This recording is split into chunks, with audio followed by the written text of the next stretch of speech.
오늘 우리에게 주시는 하나님의 말씀은 누가복음 15장 3절에서 7절까지 말씀입니다. 이 계시의 말씀을 통해서 하나님의 음성 들으시기를 바랍니다. 예수께서 그들에게 이 비유로 이르시되 너희 중에 어떤 사람이 양 100마리가 있는데 그 중에 하나를 잃으면 99마리를 들에 두고 그 잃은 것을 찾아내기까지 찾아다니지 않겠느냐. 또 찾아낸즉 즐거워 어깨에 메고 집에 와서 그 벗과 이웃을 불러 모으고 말하되 나와 함께 즐기자. 나의 잃은 양을 찾아내었노라 하리라. 내가 너희에게 이르노니 이와 같이 죄인 한 사람이 회개하면 하늘에서는 회개할 것이 없는 의인 99으로 말미암아 기뻐하는 것보다 더하리라. 아멘. 여러분들은 지금 무엇에 대한 관심을 가지고 있습니까? 우리 텔레비전의 채널들이 수백 개죠. 그 많은 채널 가운데 우리가 선택해서 시청하는 것이, 주로 시청하는 그런 것이 아마 자기 관심일 것입니다. 인터넷은 더 말할 것도 없죠. 수천 개가 아니라 수억 개가 되어지는데 그 많은 자료 가운데 자기가 관심 있는 것을 찾아가지고 아무래도 보게 될 것입니다. 이 관심이라고 하는 것은 자기 마음이 끌리는 곳입니다. 그런데 마음이 끌리는 것으로만 끝나는 것이 아니고요. 결국은 자기가 관심을 가진 것을 하게 되어지고 또 그 일에 있게 되어집니다. 예를 들면 어떤 것에 관심을 갖게 되면은요, 그게 내 눈에 보여요. 전에는 잘 안 보였었는데 그게 분명히 있었는데 관심이 없을 때는 그게 잘 보이지 않았는데 관심을 두고 보니까 있는 거예요. 눈에 들어오는 겁니다. 보이기 시작하고요. 보이다 보면은 결국은 이제 그곳에 가게 되어지고 내 발이 그곳으로 향하게 되어지고요. 그리고 얼마 지나게 되어지면은 그걸 만지작거리면서 그 일을 행하게 되어지는 것입니다. 그렇기 때문에 결국은 내가 관심 있는 그 일을 행하게 되기 때문에 내 마음이 지금 어디로 흘러가고 있는가 하는 것들을 주의 깊게 관찰하는 것이 굉장히 중요합니다. 지금 내 마음이 습관을 따라서 무엇인가를 어디론가로 달려가고 있는데 자동차의 중립기어처럼 잠시 멈춰 서가지고 내가 지금 어디로 가고 있는가, 내 마음속에 가득 차 있는 것은 무엇인가 하는 것들을 한번 좀 진지하게 성찰해 보는 시간이 되었으면 좋겠습니다. 누가복음 15장은 사람들이 복음 중에 복음이다 그런 얘기를 해요. 그만큼 너무너무 귀한 진리의 말씀을 담고 있다 그런 얘기겠죠. 이 누가복음 15장에는 여러분들이 잘 아시는 것처럼 세 가지 비유가 나옵니다. 그 첫 번째는 잃어버린 양의 비유이고요. 두 번째는 잃어버린 드라크마의 비유죠. 세 번째는 잃어버린 아들의 비유입니다. 다 똑같이 무엇을 잃어버렸다가 다시 찾은 이야기죠. 이 세 가지 비유의 결론은 다 똑같습니다. 본문 7절이죠. 잃어버린 양의 비유의 결론인데요. 거기 보면 내가 너희에게 이르노니 이와 같이 죄인 한 사람이 회개하면 하늘에서는 회개할 것 없는 의인 99으로 말미암아 기뻐하는 것보다 더하리라. 한 사람 영혼이 회개하고 돌아오면 그 잃어버린 영혼을 찾게 되어지면 99보다도 더 기뻐하신다. 그런 얘기고요. 두 번째는 잃은 드라크마 비유의 결론이죠. 10절입니다. 10절에 보시면 내가 너희에게 이르노니 이와 같이 죄인 한 사람이 회개하면 하나님의 사자들 앞에 기쁨이 되느니라. 잃어버린 드라크마를 다시 찾은 것 같이 한 사람이 회개하면 하나님의 사자들 앞에서 큰 기쁨이 된다. 잃어버린 영혼을 되찾는 기쁨이 얼마나 큰가 하는 것을 얘기하고 있고요. 32절이죠. 잃어버린 아들의 비유의 결론인데요. 한번 같이 봉독하시죠. 시작. 이 내 동생은 죽었다가 살아났으며 내가 잃었다가 얻었기로 우리가 즐거워하고 기뻐하는 것이 마땅하다 하니라. 아멘. 잃어버린 아들을 되찾은 그 말할 수 없는 기쁨을 얘기하고 있습니다. 누가복음 15장에는 세 가지 비유가 기록된 것 같은데요. 사실은 똑같은 이야기들이죠. 한 가지 이야기를 세 번에 걸쳐서 다르게 설명한 것뿐입니다. 그러면 예수님께서 왜 똑같은 이야기를 세 번씩이나 반복하셨는지 그 이유를 알 필요가 있지 않겠습니까?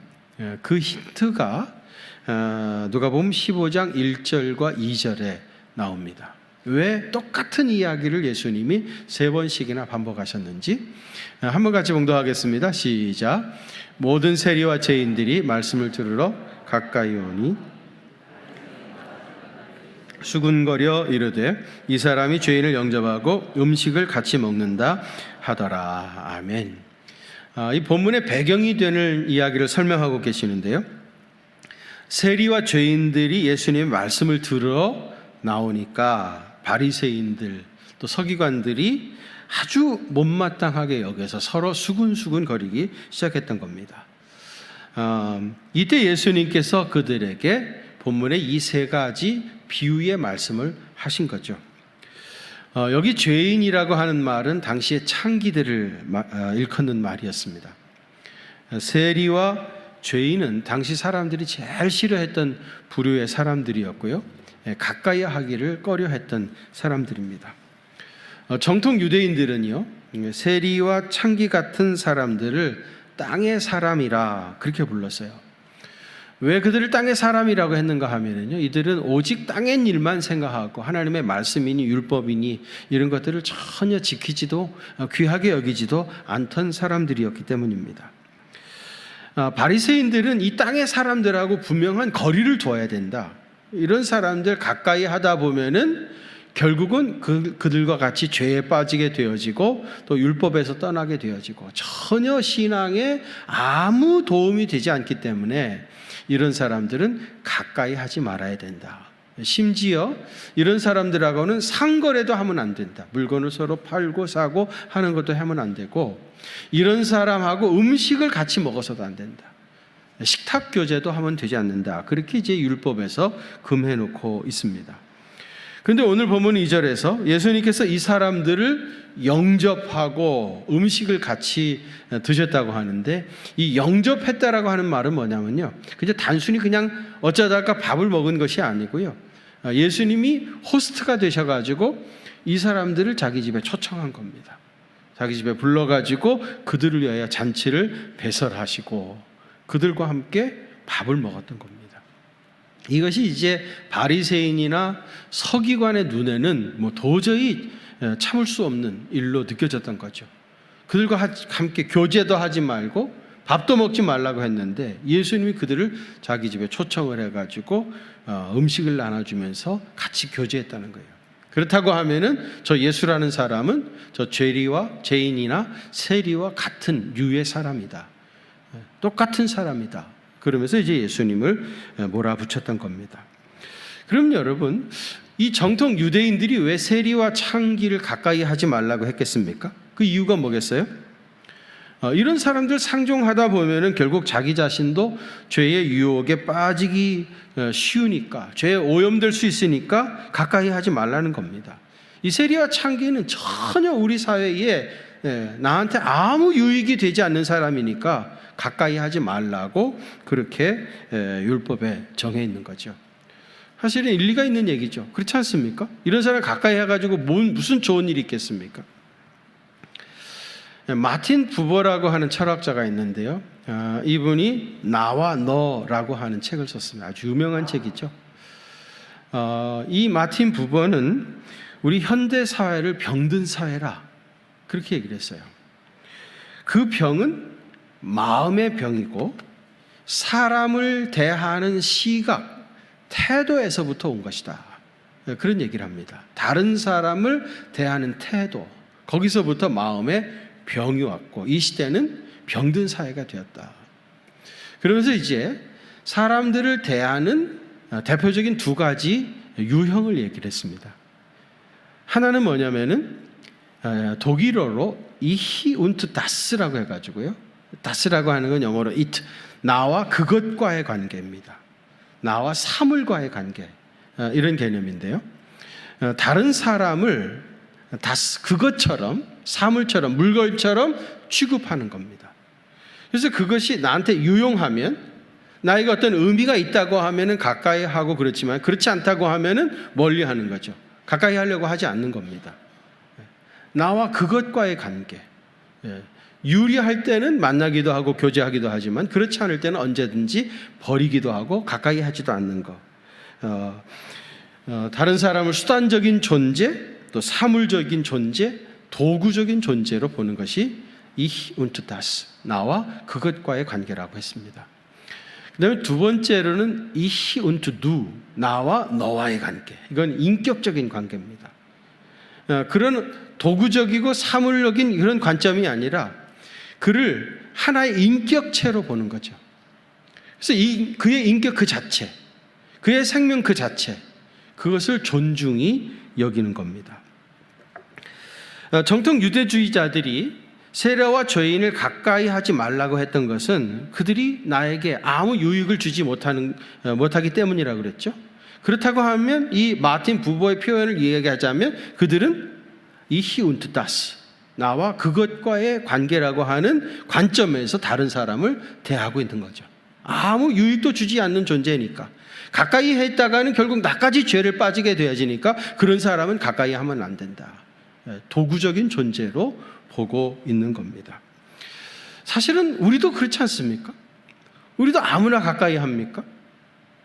나한테 유익이 되는 사람은 가까이 하려고 애를 쓰게 되어지고요, 나한테 해를 끼치는 사람은 가급적이면 멀리 하려고 그러고 분명한 거리를 두려고 하죠. 그렇죠? 우리만 그렇게 삽니까? 우리 자녀들한테도 그렇게 가르치죠. 친구 따라 강남 간다 그랬다.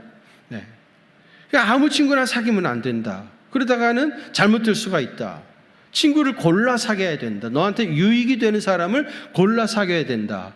그런 얘기 하잖아요. 그게 뭐 잘못된 얘기입니까? 크게 잘못된 얘기는 아니지만은, 그러나 근본적으로 아까 마틴 부버의 구분에 의한다고 하면 그것은 Ich und das, 나와 그것과의 관계에서 다른 사람을 대하고 있는 것이고, 그런 관점에서 관계를 맺어가며 살아가고 있는 겁니다. 그런데 예수님께서요, 여기 세리와 죄인들을 영접하시고 그들과 함께 식사를 먹으면서 교제하신 것은 뭐예요? 예수님은 그들을 그런 관점에서 대한 게 아니라는 거죠. 예수님은 그들을 Ich und du, 인격적인 관계로 보신 겁니다. 그들이 죄인이고 아니고 이런 걸 훨씬 뛰어넘어가지고 그 자체로, 그의 인격, 천하보다도 더 소중한 생명을 가진 존재로 보셨던 겁니다. 그래서 예수님은 그들에게 다가가신 것이고요, 그들과 함께 교제하면서 그들에게 생명의 복음을 전파하셨던 겁니다. 여러분, 우리가 이 세상을 살아가면서 다른 사람을 어떠한 관점에서 대하고 교제할 것인가에 대한 생각을 해봐야 되는데요. 오늘 본문에서 이제 잃어버린 양의 이야기도 보시면은요, 잃어버린 양이 어떻게 하다가 주인을 잃어버렸는지, 또 길을 잃고 무슨 짓을 하고 돌아다녔는지, 그런 것에 대해서 이 목자는 한마디도 하지 않죠. 관심도 없습니다. 그 잃어버린 양 한 마리에 대한 애정과 사랑을 가지고 모든 것을 다 포기하고 다 내려놓고 중단하고 그 잃어버린 한 마리 양을 끝내는 찾아 돌아오는 그 기쁨으로만 충만했던 거예요. 이 목자가 그렇게 할 수 있었던 이유는 뭐예요? 예수님이 다른 사람을 대했던 관점, 이 Ich und du의 관점을 가지고 있기 때문에, 인격적인 관계로 다른 사람을 맺었기 때문에, 그 생명 그 자체를 천하보다 소중히 여겼기 때문에 그렇게 할 수 있었던 겁니다. 만일에 이 목자가요, Ich und das의 관점에서 가슴을 가지고 있었던 사람이라고 하면은, 그는 한 마리 양을 잃어버렸다고 하는 걸 알게 됐을 때 그거를 99대 1 개념으로 해석을 했을 겁니다. 지금 남아있는 양은 99마리고 잃어버린 건 한 마리입니다. 그 한 마리 양을 찾기 위해서 99마리를 들여놓고 떠나는 것은, 그거는 바른 선택이 아니다. 그러다가 99마리 다 잊어버리면은 어떻게 하겠느냐? 그래서 아마 그는 한 마리 포기하는 것으로 그냥 만족했을 겁니다. 왜냐하면 더 많은 걸 지켜야 되니까. 99이 훨씬 더 소중하다고 생각했기 때문에 한 마리를 깨끗하게 포기했을 겁니다. 또 드라크마 비유에서도 말이죠, 한 드라크마를 찾았습니다. 여러분, 드라크마라고 해봤자 그게 얼마 가치 정도 되냐면은 보통 노동자들의 하루 임금 정도 되어집니다. 그걸 찾았어요. 찾아가지고 이 사람이 어떡하죠? 너무 좋아가지고 동네 사람들 다 불러가지고 잔치를 했습니다. 잔치 비용이 도로 찾은 한 드라크마보다 훨씬 더 많이 들었을 겁니다. 배보다 배꼽이라고 훨씬 더 많은 비용을 사용했어요. 그러니까 그거 아예 찾지 말고 그냥 잃어버리는 것이 훨씬 더 경제적으로는 낫다, 이런 생각을 했을 겁니다. 그러니까 여러분, 이 히운트 다스의 관점을 가지고 대하는 사람들은 계산을 하는 겁니다. 숫자를 꼽아보는 겁니다. 나한테 무엇이 더 유익한가 하는 것을 생각하는 거예요. 그러나 예수님은 전혀 그런 관점으로 사람을 대하지 않으셨습니다. 오늘 누가복음 15장에서 분량상으로 제일 많은 것은 잃어버렸던 아들의 비유죠. 잃어버렸던 아들의 비유. 여러분, 이 비유에서 세 사람이 나옵니다. 첫째는 둘째 아들이죠. 방탕했던 아들, 둘째 아들. 그 다음에는 형, 큰 아들입니다. 그 다음에는 아버지죠. 여러분, 이 세 사람 중에 누가 주인공입니까? 둘째 아들입니까? 우리가 소위 탕자라고 흔히 그러는 둘째 아들이 주인공입니까?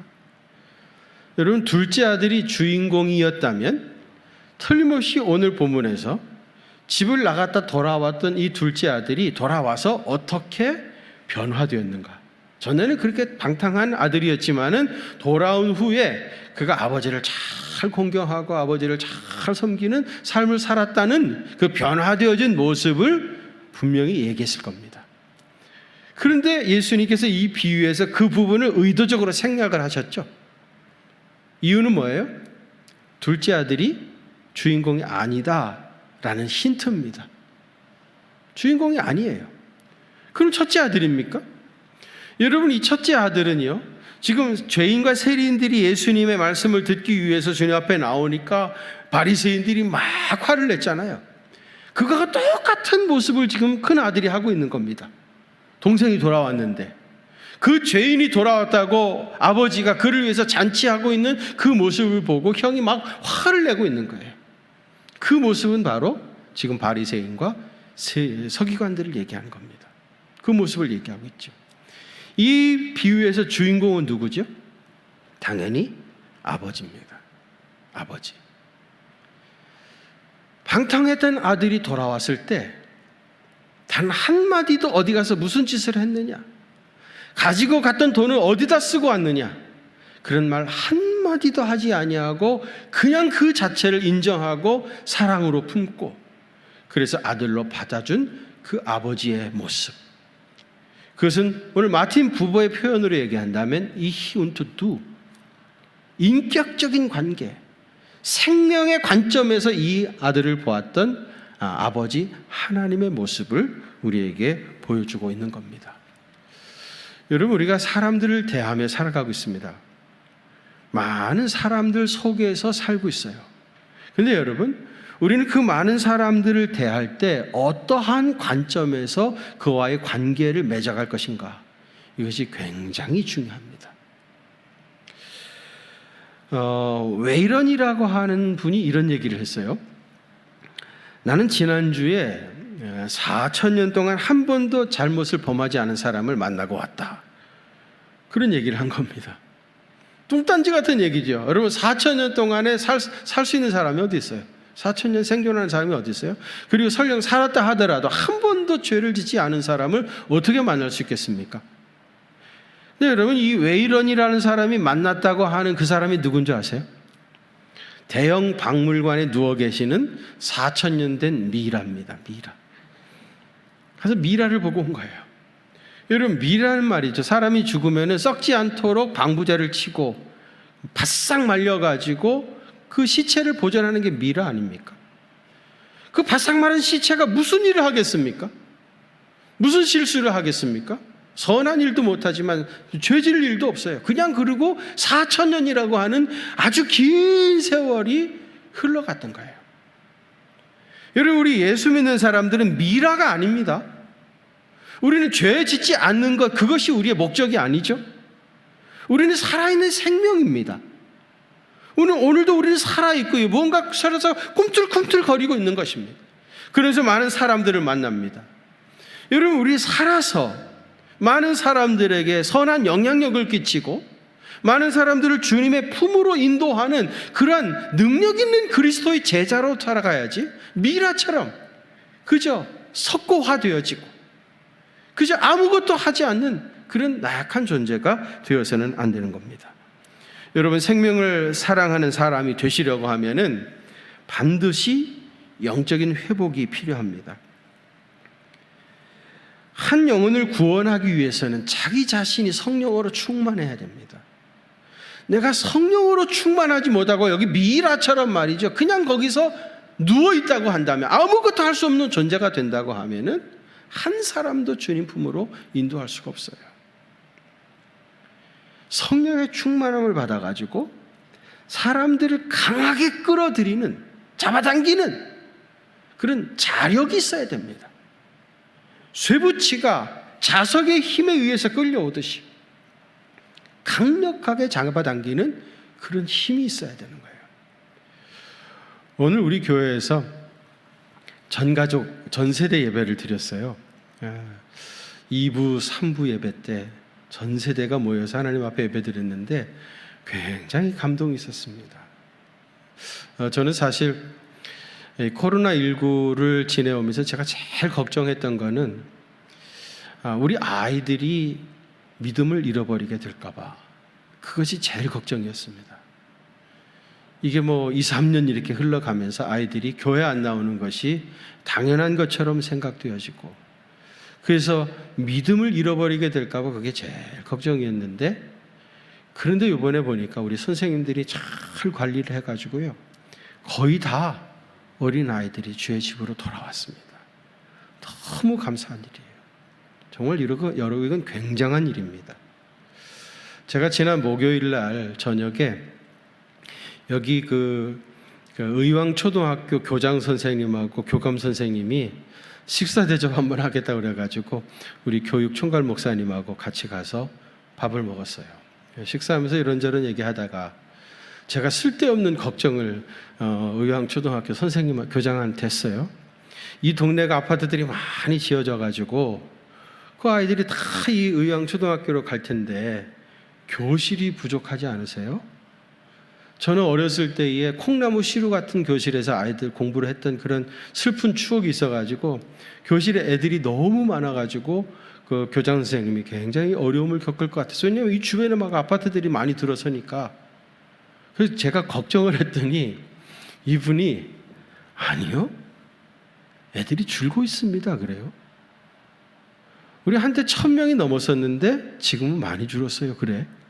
깜짝 놀라. 아니, 아파트가 이렇게 많이 세워지고 그런데 어떻게 아이들이 줄어요? 나는 교실이 부족할까 봐 걱정했는데, 그랬더니 이분이 하시는 말씀이, 우리 동네가 예전보다 부촌이 됐잖아요. 아파트 값이 너무 오른 겁니다. 그래가지고 어린 초등학교 자녀들을 둔 부모들이 이 비싼 아파트에 들어올 수가 없는 거예요. 그래가지고 그런 초등학교 자녀를 둔 부모, 젊은 세대들은 더 멀은 외곽으로 밀려났고, 여기는 돈이 더 많은, 이미 나이가 많이 드신 분들이 입주하기 때문에 오히려 이 아파트가 이렇게 많이 지어지고 있는데도 초등학교가 줄고 있다는 거예요.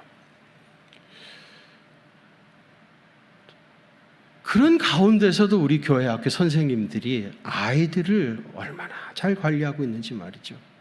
그 아이들을 다 주님 품으로 인도해가지고 오늘 예배당에 가득 모여가지고 3부 예배 때는 보조의자 다 놓고 저 뒷문까지 열어놓고 예배를 드리니까 얼마나 감동이 있었는지 몰라요. 여러분, 우리 부모들이 성령의 충만함을 받아야, 그래야 우리 자녀들을 주님의 말씀 앞으로, 주님의 몸 되신 교회로 인도할 수 있습니다.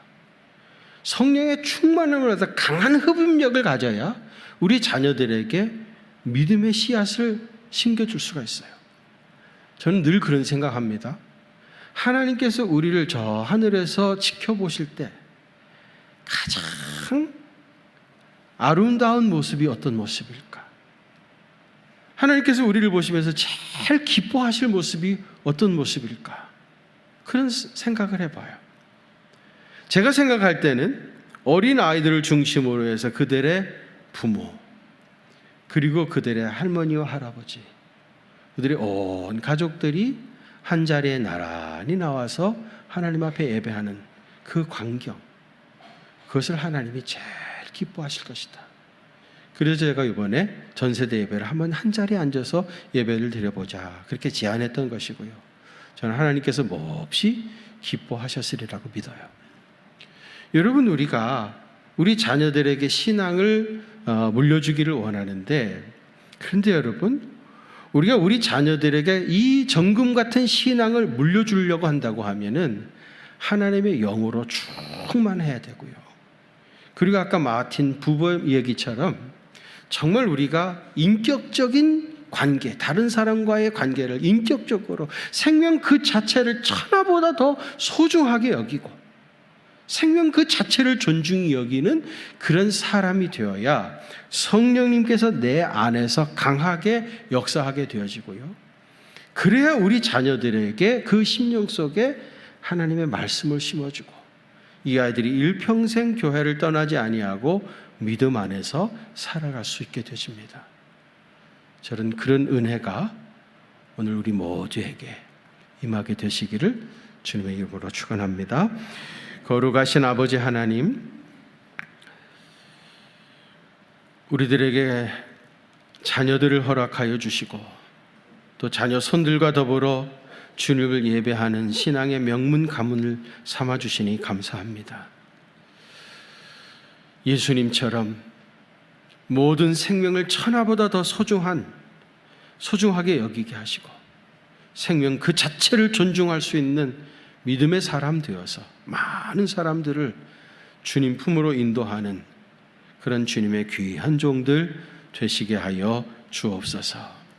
특별히 우리 교회 성도님들 다 신앙의 명문 가문 이루게 하여 주시고 우리 자녀손들은 우리보다도 훨씬 더 뜨거운 열정을 가지고 주님을 잘 섬겨가는 믿음의 사람 되실 수 있도록 주께서 은혜 부어 주옵소서.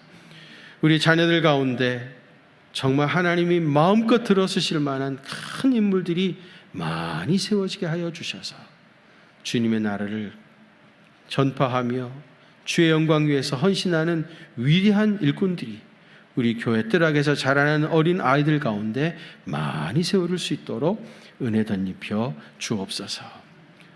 우리 교회 학교 선생님들이 이를 위해서 수고를 참 많이 하고 계시는데 종들의 사역을 축복하시고 저들의 수고가 이 척박한 대지에 뿌려져 수많은 영혼들이 주님 품으로 돌아오는 놀라운 역사들이 나타나게 하여 주옵소서. 믿고 감사를 드리오며 이제는 어린 아이들을 특별히 사랑하시는 우리 주님 예수 그리스도의 그 크신 은혜와 하나님 우리 아버지의 무한하신 사랑하심과 성령님의 위로하심과 교통하심이 우리 경기중앙교회 사랑하는 성도들과 또 저들의 가정과 그 생업의 현장들 위에 이제로부터 영원토록 함께 계시옵기를 간절히 축원하옵나이다. 아멘.